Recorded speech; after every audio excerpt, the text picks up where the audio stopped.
Hello everybody, I know it's been a while since I did a budget breakdown video with you guys, but I'm back. There has been a lot of lifestyle changes that happened, so I will give you guys an update. I also wanted to mention that I'm currently filming on my iPhone 14 Pro Max, so the angle and quality of the video is different. That's why, because my cameras are acting up. So anyways, life update. My income, my partner's income has changed. And what this means is that my partner back in February has landed a new job, super happy for him, which means that our household income has increased. For me, my income has changed because the insurances that I pay every single month, I have 4 of them. It has increased. So that means that I am bringing home less money because of the increase in insurance premiums.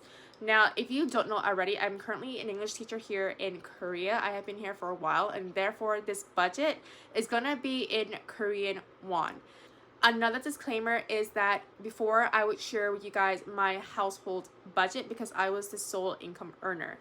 Now that my partner has a job making his own money, I wanted to make sure that I respect his privacy, especially when it comes to money. Therefore, we're going to be pivoting towards just focusing on my personal budget. I've categorized my budget into 6 categories. The first one being my bills and expenses. The second one being my wants, so my fun spending money. Third one being my savings. Fourth being my sinking funds. Fifth is my medical, and sixth is gonna be family expenses. And I'm gonna go through each category in detail with you guys. As a reminder, I do make 2,600,000 Korean won per month. That is gross. That is before taxes, insurances get taken out. What I took home for this month is 2,288,820 Korean won.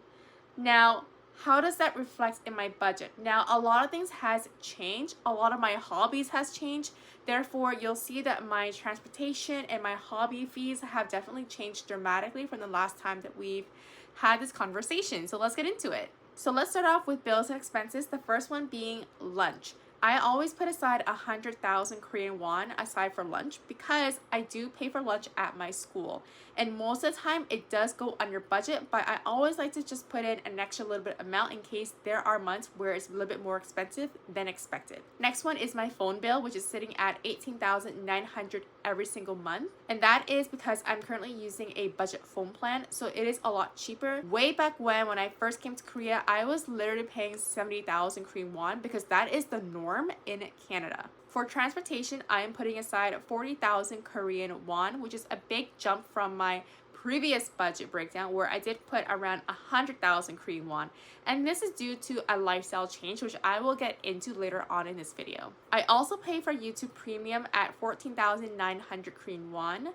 Coupon is 7,890, and my iCloud storage is currently at 11,100 won per month.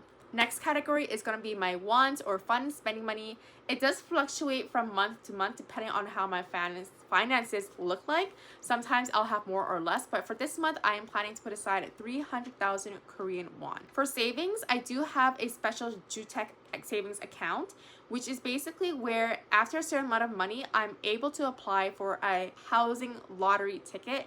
In the future, once I do decide to buy a home, I can use this account as a way for me to have a better chance at buying a brand new apartment or a home. And therefore, I am putting aside 150,000 Korean won per month into this account. Let's talk about sinking funds. Sinking funds is money that you save up over a period of time to be used at a later date. This could be things like saving for a trip, Christmas presents, birthday presents, things like that. You'll notice that in my budget, a lot of it is at 0 right now because I have recently used this budget this past weekend because of my partner's birthday. I did also purchase him a really expensive birthday present, but he did mention that because this thing was so expensive that I can just skip his Christmas present. So you'll see that my budget for Christmas is at 0.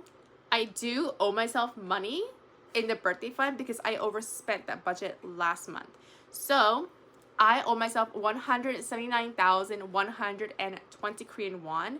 It's because we went to a lot of buffets over the weekend and it didn't feel right to have the birthday boy pay for his birthday meals. So I decided to just go over budget and just pay for it myself because it just seemed like the right thing to do. I do need to put that amount of money in to break even at 0. Now for Christmas, because I also did give him a really big birthday present, he told me that I don't have to worry about his Christmas gift, which is really kind of him. So now we're currently sitting at 0, but I do plan to adjust this number later on in the year because I still want to do something for him for Christmas. Next, we have hobbies. Now for hobbies, I have changed a little bit, actually quite a lot.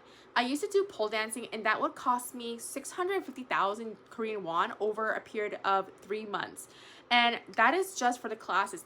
I did not include transportation fees on top of that. Now that I am choosing to stay at home more and be in my neighborhood, which allows me to cut down costs on transportation, I no longer have to worry about that. I do take Pilates, but all of my classes has already been prepaid for, so I don't have to worry about that until later on.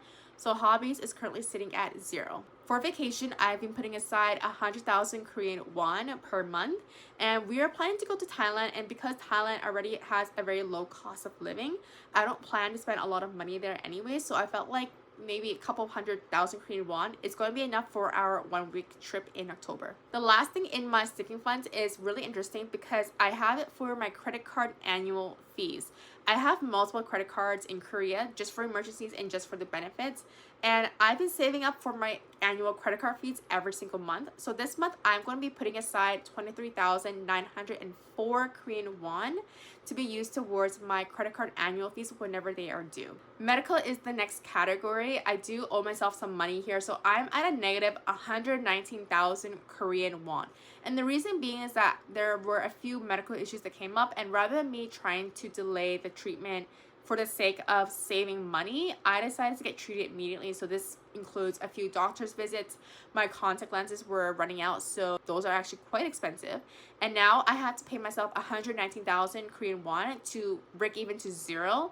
Coming into the next future budgets, I'm going to have to be very considerate about my medical expenses because this kind of opened my eyes to the fact that despite the fact that I am covered under the national health insurance, I do need to put aside my own money in case these small little things come up. Last but not least is family expenses. So this includes things that we use for our home. Think about utilities, groceries, things for our cats. And this is the money that we put into our joint account, and I put aside 1 million Korean won. The total amount of money that I have in my budget is currently at 2,064,814 won. That means that I currently have a surplus of 224,006 Korean won. What I normally do with the remaining money is I usually put it aside as a buffer in case there are expenses where I forgot about or I calculated incorrectly. Or when the time is really close to my next paycheck, I tend to invest this money as well. That is basically it for my budget breakdown. I will be doing another video on my net worth later on. But thank you so much for watching this video. I'll see you guys in my next one. Bye-bye.